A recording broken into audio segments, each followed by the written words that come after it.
ኢትዮጵያን ጨምሮ የበርካታ በመልማት ላይ ያሉ አገሮች ታሪክ የጦርነት ታሪክ ነው። ከውጭ ወራሪዎች ጋር ጦርነቶችን አድርገዋል። በውስጥም ብዙ የእርስ በርስ ውጊያዎችን አድርገዋል። ድልና ሽንፈትንም አስተናግደዋል። ይሁን እንጂ ለድልም ሆነ ለሽንፈታቸው ምክንያት የሆኑ የውጊያ ጥበቦች ተተንትነውና ተመዝግበው ለተተኪው ትውልድ የጦር መሪዎች መማሪያ እንዲሆኑ የማድረግ ልምድ የለም።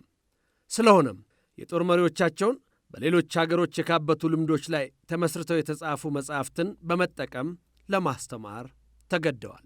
ለምሳሌ በቀዳሚዎቹ ወይም በአንጋፋዎቹ የአገራችን የጦር አካዳሚዎች ይማሩ የነበሩ በሁለታ ገነት ጦር ትምህርት ቤትና የቀዳማዊ ኃይለ ሥላሴ የሐረር ጦር አካዳሚ እጩ መኮንኖች ከምዕራባውያኑ በተቀዱ በተለይም በእንግሊዙ ሳንድረስት የጦር አካዳሚ የውጊያ ልምዳቸው ላይ ተመስርተው በተዘጋጁ መጻሕፍት ወይም ማኑዋልስ የተማሩ ናቸው። ይህ ሐሳብ የጸረ ሽምቅ ውጊያ ጥበብ በሚል ርዕስ ተጽፎ በደማቅ ሥነ ሥርዓት ሰሞኑን ከተመረቀው የጀኔራል አምባሳደር ባጫ ደበሌ መጽሐፍ መግቢያ ላይ ነው የተቀነጨበው። በዚህ ፕሮግራምም ይህንን የመጽሐፍ ምረቃ የተመለከተ መሰናዶ ወደ እናንተ ልናደርስ ወደድን። አብራችሁን ቆዩ።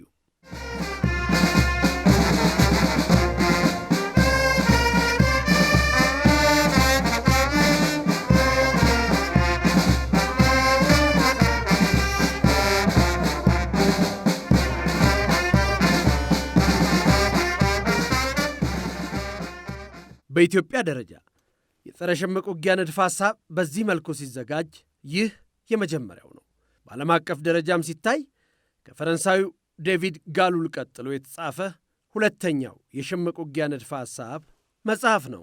በኬንያ ባለሙሉ ሥልጣን አምባሳደር ጀነራል ባጫ ደበሌ ከ40 ዓመታት በላይ በተግባር የተፈተነ የውትድርና ልምድና ተሞክሮ ያላቸው ሲሆን ከሳይንሳዊ ጥናት ጋር አቀናይተው እውን ያደረጉት የጸረ ሽምቅ ውጊያ ጥበብ መጽሐፍ ዘመኑን የሚመጥንና ለጦር መሪዎች ማስተማሪያነት ከፍተኛ ጠቀሜታ ያለው ነው።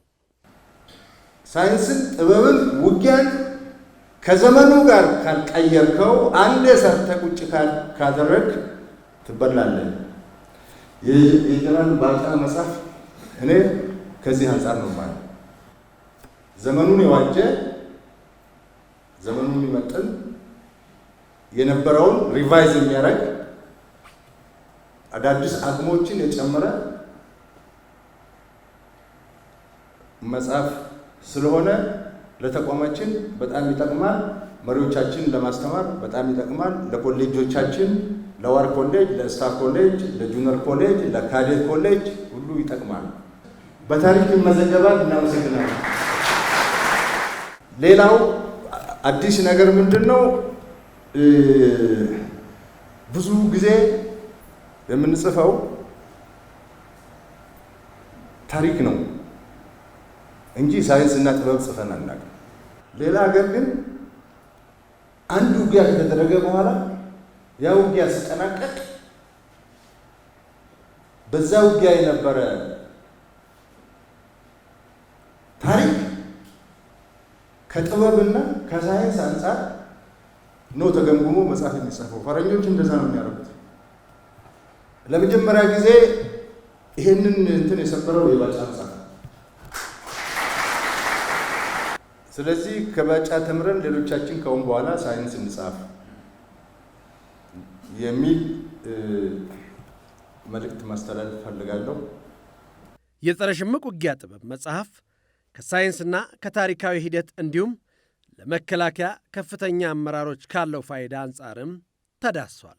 የጀነራል ባጫ ደበሌ የጸረ ሽምቅ ውጊያ ጥበብ ሳይንቲፊክ ድርሳን ነው ወይም የሚሊተሪ ሳይንስ ላይ የተዘረጋ ጽሑፍ ነው የሚል ጠንካራ እምነት አለኝ። የሽምቅ ውጊያን በሚገባ መረዳት የሚቻለው ይላሉ ሸማቂ እንዲፈጠር ያደረገውን ፖለቲካዊ ምክንያት በውል በማወቅ ነው። ለምን የሽምቅ ውጊያ የሚለውን ወደ ሳይንስ የሚወስደው ለምን የሚለውን ስንጠይቅ ነው። ሁለተኛ ይሄ ኢንፍሬሚንግ የሚል ነገር ፍሬም ማድረግ፣ ልክ ፎቶግራፎች ፍሬም እንደምናደርግ መጽሐፉ ኢንፍሬም ያደርጋል። እንዲሁም የሐሳብ ቅርጽና ቅርጽ የሚያስጨብጥ ነው መጽሐፉ። የሚያሳድረው ጫና ያመለካከት ይህን መጽሐፍ ካነበብን በኋላ በሄድንበት ቦታ ስለ ሽምቅ ውጊያ ስለ ጸረ ሽምቅ ውጊያ በሚነሳ ጊዜ አይምሮአችንን መጽሐፉ ጠንካራ ስለሆነ ኢንፍሬም ስለሚያደርገው ባጫ ደበል የሚባል ነገር ይደውልብናል። በእኔ አተያይ ይሄ እኔ አተያይ ነው። ጀነራል ባጫ ደበሌ እንደዚህ ሰፋ ያለ ካንቫስ ላይ ያሳረፉት ጥናት ከአፍሪካ ጸሐፊዎች የመጀመሪያውና ብቸኛ ናቸው የሚል በእርግጠኝነት የምናገረው ነው። ሌላ ላይ አላየው፣ የመጀመሪያው ነው። ከዛ በሶስተኛ እኔ ያገኘው ዳያሌክቲክ የሚለው አቀራረብ ፊሎሶፊካል ነው። ሌላው ኢንትረስት ለእኔ የሰጠኝ አይዴንቲቲ እና ዲፈረንስ የሚባል አለ በፊሎሶፊ። ለምሳሌ የማኦ የገሬላ ዶክትሪን እና የነ ቼ ጎቬራ የነ ካስትሮ ዶክትሪን ይለያያል። ይህንን በደንብ ነቅሰው አውጥተውታል።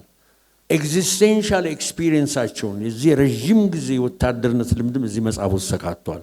በመሆኑ መጽሐፉን ጠንካራና ሪች ያደርገዋል።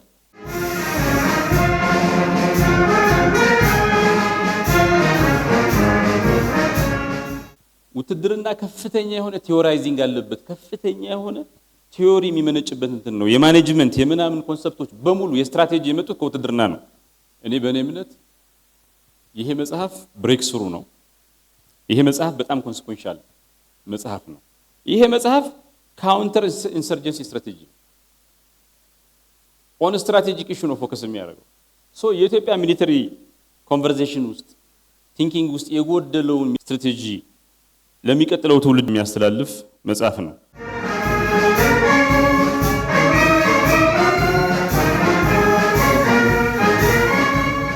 ጸረ ሽምቅ ውጊያ በጣም ውስብስብ በሆነ ኢንቫይሮንመንት ውስጥ የሚካሄድ ውጊያ ነው። ሁሉ ነገር ግልጽ ሆኖ የሚታይበት አይደለም። በመደበኛ ውጊያ የምናውቀው ነገር አለ። ጠላት መሬት ላይ ተስሎ እናገኘዋለን። ስለዚህ ቤት በኩል ላጥቃ፣ ዋና ማጥቂያ አቅጣጫ፣ የስበት ማዕከል ምንትስ ብለህ የምትሄድበት ነገር ነው።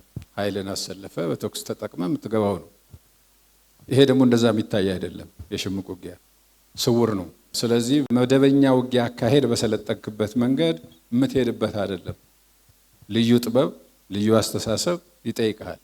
በአጠቃላይ ግን ሽምቅ ውጊያ 80% ፖለቲካ፣ 20% ውትድርና ነው። ሞር ኦፍ ፖለቲካል ችግሮች ያለበት ነገር በመሆኑ አድሬስ ሲደረግም እነዚህን ነገሮች ኢንቶታል አይቶ ፖለቲካል የሆኑትን፣ ማህበራዊ ጉዳይ የሆኑትን፣ ኢኮኖሚያዊ ጉዳይ የሆኑትን እየፈታ ወታደራዊ ኃይልህን ደግሞ እየተጠቀምክ ያንን ታጥቆ የሚንቀሳቀሰውን ኃይል ከህዝብ እየነጠልክ እየመታህ የምትሄደው የምታሸንፈው ጦርነት እንጂ ቅድም እንዳልኩት ወታደራዊ ኃይልን ብቻ አጥንተህ የምትገባበት እንዳልሆነ በዝርዝር አስቀምጠዋል። አንደኛ የመደበኛ ተዋጊዎች አሉ። በሌላ በኩል ነዋሪው ህዝብ አለ።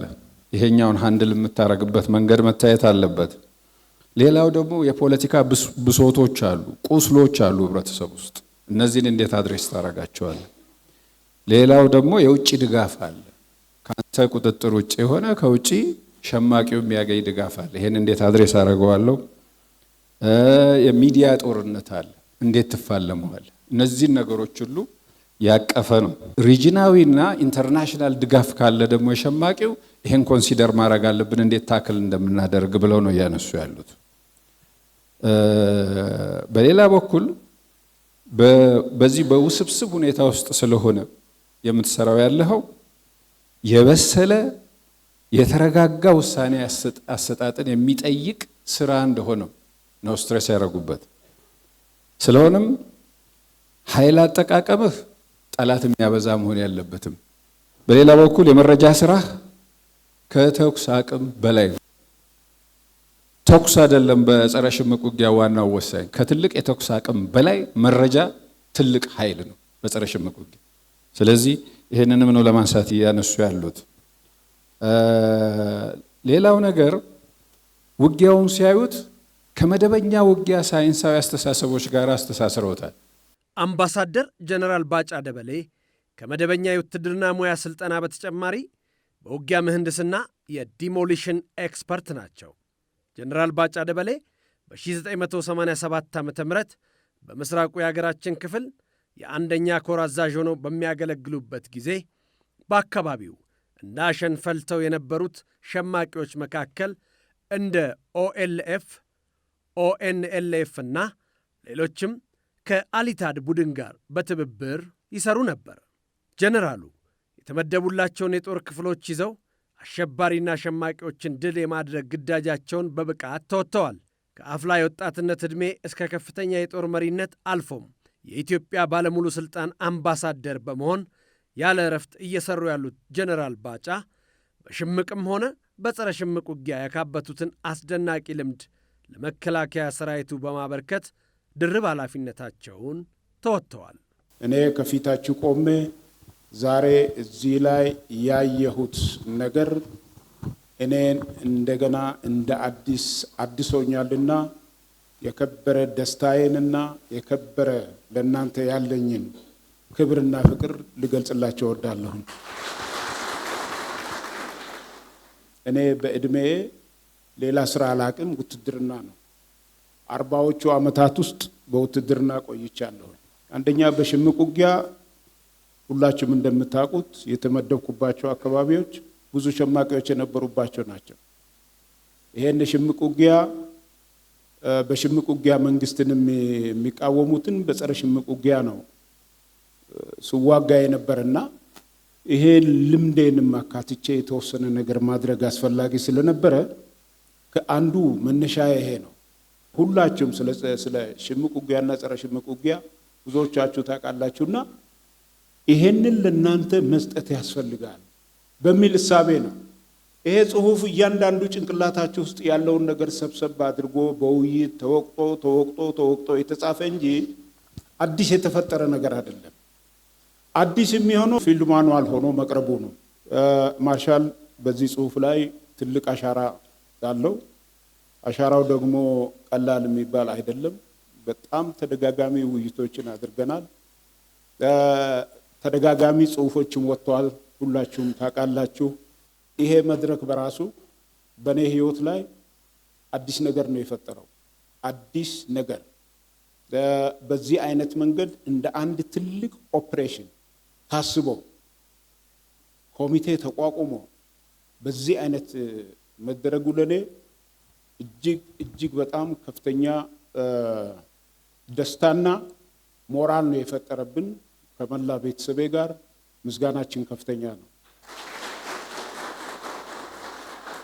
ሌላው ይሄ በዓል በዚህ መንገድ እንዲያምር በዚህ በ2-3 ቀናቶች ውስጥ በዚህ አይነት መንገድ የተዘጋጀ ነውና ጀነራል አበባውንና ኮሚቴውን እጅግ በጣም አመሰግናለሁ። የፈጠረብኝ ስሜትና ተሐድሶ ታላቅ ነውና እግዚአብሔር ይስጥልኝ እላለሁ። ሌላው ጀነራል አለምሸት፣ አቶ ዛዲግ እና ዶክተር ዳኛቸው ተደጋጋሚ ውይይት አድርገናል እና አግኝቻቸዋለሁ በተደጋጋሚ። አሁን እዚህ በጣም በጣፈጠ አንደበትና ምናልባትም እናንተ ካያችሁበት አንግል ያላየሁትና ወደፊትም እጽፋለሁ ብዬ የማስባቸው አሉና በዚሁ በወታደራዊ ጽሁፍ ላይ ለሱም ብዙ ነገሮችን እንዳያደርጋችሁኛልና እግዚአብሔር ያክብራችሁ። አመሰግናለሁ። በአጠቃላይ እዚህ የተገኛችሁ በዓሉን ያደመቃችሁ ጓደኞቼ፣ ይሄ ጽሁፍ በሚጻፍበት ጊዜ ከኔ ጋር የነበራችሁ መላ የወንድም እህቶቼ እጅግ በጣም ላመሰግናችሁ እወዳለሁ። በመጨረሻም ባለቤቴና ልጆቼ ትርፍ ሰዓታቸው ባጋጠመ ጊዜ ከውጪ መጥቼ ቤት መቀመጥ ሳይሆን ይሄንን በሚጭርበት ጊዜ እልህ አስጨራሽ ሁኔታን ተቋቁሞ ለዚህ አብረን በቅተናልና ውድ ባለቤቴንም ሰላማዊት ሁሉንም ልጆቼን እጅግ በጣም አመሰግናለሁ።